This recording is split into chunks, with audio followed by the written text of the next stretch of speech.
Здравствуйте, меня зовут Юрий Железняков. В этом видео поговорим про погружной блендер Carrera 553. В действии проверим 3 насадки, приготовим 4 блюда и оценим надежность и эргономику. Выделим плюсы и минусы модели. Фирменная коробка Carrera легко узнаваема. Черная коробка с белым информационным рукавом. Все фишки модели описаны на обратной стороне. В комплекте сам блендер, базовая насадка, металлическая нога. Она длинная, с 4 ножами. Редуктор венчика и сам венчик. Тут есть интересные особенности, о которых расскажу чуть позже. Чаша измельчителя, нож и крышка с встроенным редуктором. И чаша для смешивания с крышкой. На чаше есть мерная шкала. Объем продуктов замерять будет удобно.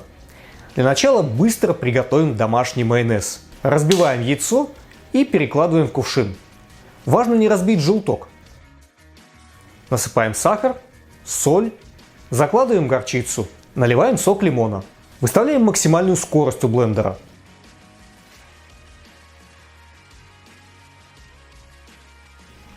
Плотно накрываем насадкой желток и тщательно взбиваем. Примерно через 30 секунд плавно наливаем тонкой струйкой подсолнечное масло и продолжаем взбивать.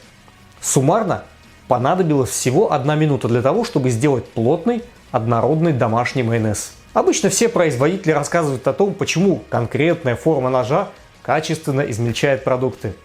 Тут мы поступили проще и проверили это на практике. Это нагляднее. Теперь с помощью этой насадки сделаем суп-пюре. Нога металлическая, высокая.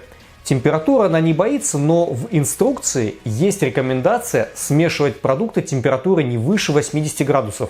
Для супа я собрал в лесу белые грибы, почистил и отварил. После остудил.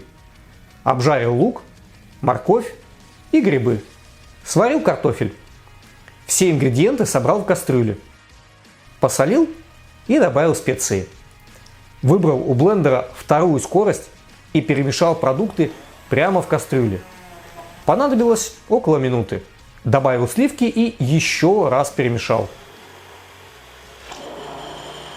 Перед дегустацией добавил базилик и петрушку. Крем-суп получился вкусным и однородным по консистенции. Блендер справился легко. Далее использовал блендер для приготовления кебаба. Заложил филе куриного бедра в чашу. Выбираем скорость поворотом кольцевого переключателя. Можно, кстати, и за временем следить. Запускаем блендер и делаем фарш. Консистенция однородная.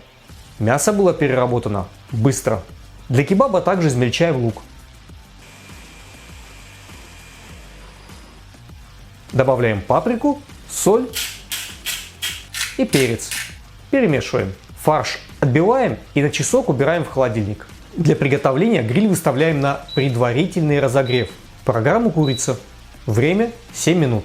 Сформированные кебабы выкладываем на гриль, и через 7 минут у нас ароматное, сочное, прожаренное мясо готово. 2 насадки проверили, переходим к 3-й, венчику. Сделаем белковый крем. Берем белок 1 яйца. Важно, чтобы желток не попал в кувшин. Буквально 1 грамм лимонной кислоты. У блендера ставим 6-ю скорость и включаем таймер. Для этого не просто поворачиваем кольцо переключателя, а удерживаем его пару секунд в этом положении. Взбиваем 1 минуту. Далее добавляем сахар и взбиваем еще минуту. Густой однородный крем готов. Пройдемся по техническим моментам и эргономике. У насадки венчика и измельчителя есть встроенные редукторы. Скорость вращения насадки будет меньше скорости двигателя. Соответственно, нагрузка на двигатель снизится и ресурс двигателя будет больше. Надеваются и снимаются насадки легко. А вот кольцо переключателя требует небольшого усилия. Руки должны быть сухими. Вероятно, это сделано как защита от случайного включения. Кнопки под пальцами располагаются удобно. У них, кстати, подсветка есть. При плохом освещении комфортно.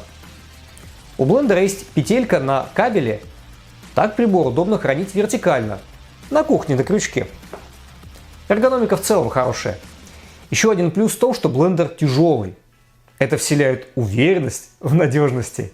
Есть один забавный лайфхак, как можно оценить надежность двух приборов. Какой тяжелее, тот и надежнее. Конечно, это шутка, но в каждой шутке есть доля правды. Плюс к надежности отмечу плавный пуск двигателя. Это точно продлит его срок службы. Подведу итог и выделю плюсы и минусы модели. Плюсы. Высокая эффективность. Мощный двигатель и правильно подобранная форма насадок позволяют быстро и качественно смешивать и измельчать продукты. Универсальность. 3 насадки закрывают основные задачи. Удобный и наглядный дисплей. Ну и в целом хорошая эргономика. Минусы. Они тоже есть. Ранее у Carrera была насадка для картофельного пюре. Она подходила к предыдущей модели блендера, а вот к 553 она, к сожалению, не подходит. Второй минус — кольцо переключения режимов. Оно гладкое. Сухими руками поворачивается отлично, а вот мокрыми не очень удобно. Вся техника Carrera эксклюзивно представлена в сети MVideo Eldorado. Спасибо за внимание!